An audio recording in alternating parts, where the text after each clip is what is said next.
No kui minu selline tavaline jooksudistants trennis on, ütleme 10 kilomeetrit, võib-olla 12, siis ma olen jälle leidnud Joeli ülesse, kes viimati üritas joosta 700 kilomeetrit. Sa said 100-ga said hakkama nüüd? 100 miili siis jooksin põhimõtteliselt. 100 miili jooksid ära Kanadas, siis ta istus meil Ringvaate stuudios ja nüüd on sul siia kirjutatud pluuse peale Tallinn-Võru. Sa kavatsid joosta 252 kilomeetrit Tallinnast Võrru.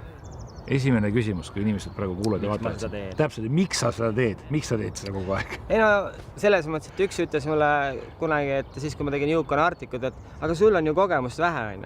No, aga siis kogumegi kogemusi ja saame paremaks ja saame teadlikumaks, aga tegelikult eelkõige, nagu mulle meeldib see, et toimub ju 5. mail meil siis heategevusjooks Wings for Life World Run ja kui ma saan nagu anda oma panuse sellesse ja veel teha veel üleskutset kõikidele teistele inimestele, kes kodus on tervena, siis ma arvan, et see on igati nagu kihvt.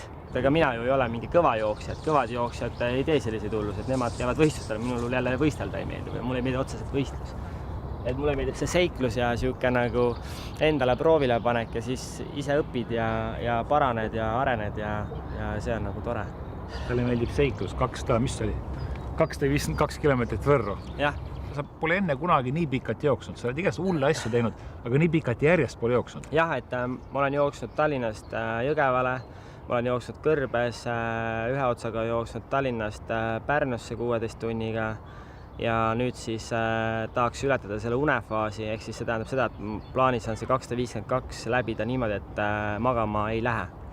Et jah, puhkus tee ääres seal kuskil tanklas söön, natukene venitan, jooksen edasi, et see on lubatud. Aga mis selle asja nagu teeb huvitavaks on see, et ma pean tegema omale jälle selle plaani, et mul ei ole mingit saatja autot, keegi mind ei aita, põhimõtteliselt on mul vöö peal oma meditsiinikarp, oma mingisugused väiksemad vidinad, mida mul vaja läheb. Kõlakad käivad, et sa olla kord oma tüdruksõbrale järele jooksnud Pärnusse? Ja see ei pea paika, tegelikult oli see nagu lugu niimoodi, et hommikul kell 3 pani minema Pärnu poole ja siis naine oli Pärnus tegelikult tööl ja siis kaks asja nagu ühes on ju, et sain koju tagasi. Et väga hea jooks oli see. Su naine oli Pärnusse, jooksid Tallinnast Pärnusse selleks, et oma naist näha või? Ala, võiks öelda, nagu naljaga pooleks.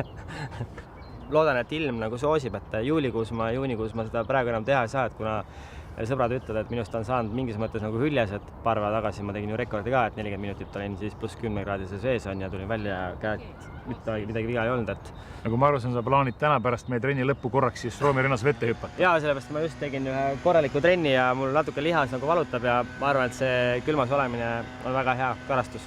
Nüüd täna teeme? Täna teeme. Tahaks juba natuke venita. Teeme väikse venituse ja siis teeme mõnusa sörgi ja ega seal ei olegi midagi. Palju sul täna plaanis on, kui pikalt? Täna jooksen 100 kilte.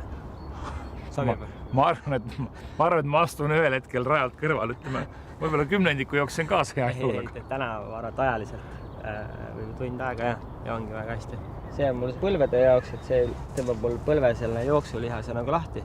Muidu mul on alati see, et kui kuskil ikkagi valu tuleb, siis ikkagi valu tuleb põlve ja siia üles selle närvipunkti, et siis ma pean ikkagi nagu vaikselt kogu aeg nagu ikka hoidma soojas ja rullima. Aga sul reaalselt on ka siis nende pikkade jooksude peal tulnud vigastusi või valusi sisse? Ei, vigastusi nagu ei ole nagu olnud, aga lihasvalu see on nagu loomulik, et sellest tuleb lihtsalt üle olla.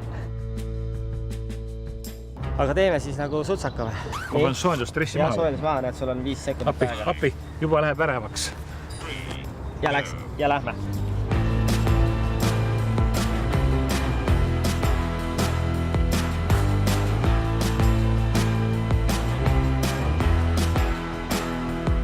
Oleks sul abi ka raja peal vaja või? Arvatavasti inimesed, ma oletan, vähemalt viimane kord, kui ma tegin seda jooksu, see oli terve tee peal oli inimesi. Et see on nagu see forest run, forest, vaata. Nii et kui inimesed tulevad tee peale, siis sa abist ära ütle. Ei, et julgustada raja äärde on oodatud. Just. Kui te seda hullu näete Võru poole sörkimas, siis või kõndimas, kunagi tea. Mingi elage kaasa.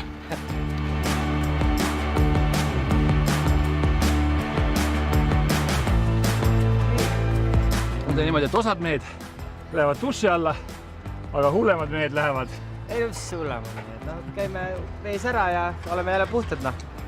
Selge. Ma olen lihtsalt vaatan.